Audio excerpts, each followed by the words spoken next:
welcome to one and all gathered here. Today we are here to present our project, which is an AI-powered smart lecture assistant. Teachers இப்போ வரலன்னா students எப்படி lecture attend பண்ணுவாங்க? அப்போ learning டிஃபிகல்ட்டாக இருக்காதா? அதுக்கு தான் நம்ம ப்ராஜெக்ட் இருக்குது.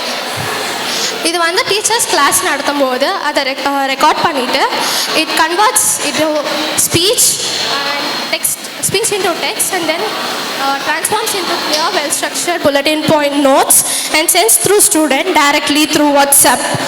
இப்போ டீச்சர்ஸ் ஆப்செண்ட்டாக இருந்தாங்கன்னா டீச்சர்ஸ் வீட்டில் இருந்தே லெக்சர் கண்டக்ட் பண்ணி ஸ்டூடெண்ட்ஸ்க்கு டைரெக்டாக சென்ட் பண்ணிடலாம். இதனால ஸ்டூடெண்ட்ஸோட லேர்னிங் எஃபெக்டிவாக இருக்குது. So, இது வந்து our attempt to use AI not as a replacement for teachers but as a support system for better learning. Thank you. Civic சென்ஸ்னு சொல்கிறாங்க அப்படின்னா என்ன Praveen? It means behaving properly in the public places. குப்பையை டஸ்ட்பினில் போடணும், class ரூம்லேயே போட்டுட்டு அப்புறம் ma'am வந்து கேட்கும்போது மேம் இட் வாஸ் ஆல்ரெடி தேர்னு சொல்லக்கூடாது, அந்த மாதிரி தானே? Yeah, very true. Civic sense starts with us. Traffic ரூல்ஸை ஃபாலோ பண்ணுறது, தண்ணியை மிச்சப்படுத்துறது, என்விரான்மெண்ட்டை க்ளீனாக வச்சுக்கிறது, இது மாதிரி ஆக்டிவிட்டீஸ்லாம் சிவிக் சென்ஸில் கொடுக்குது. Small actions will make a big difference. I now welcome our young civic citizens from grade 11 for a meaningful mime performance.